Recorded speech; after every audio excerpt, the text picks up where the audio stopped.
பூ வச்சுக்கிறதுனால நமக்கு என்ன நலன் அப்படின்னா பார்க்கறதுக்கு அழகாக இருக்கும் அவ்வளோதானே அப்படின்னு நம்ம நினைக்கிறோம். கிடையாது.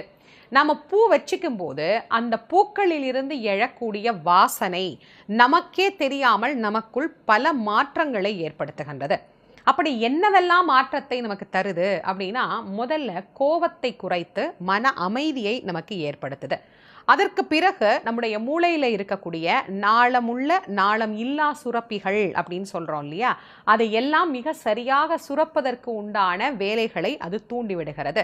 ஹாப்பி ஹார்மோன் அப்படின்னு சொல்லப்படக்கூடிய செரட்டோனின் போன்ற சுரப்பிகள் மிக நன்றாக இயங்குவதற்கு இந்த வாசனை, அந்த மகரந்த வாசனை அப்படின்னு ஒன்று நம்ம சொல்கிறோம் இல்லையா, அது மிக மிக மிக உதவி செய்கின்றது. இது எல்லாத்துக்கும் மேலே பூ வச்சிக்கும் போது இஎஸ்பி பவர் அப்படிங்கிறது பெண்களுக்கு அதிகமாக இருக்கு அப்படின்னு ஒரு சில ஆராய்ச்சிகளில் சொல்றாங்க. அப்படின்னா என்ன? கூர்த்த மதிவுடைய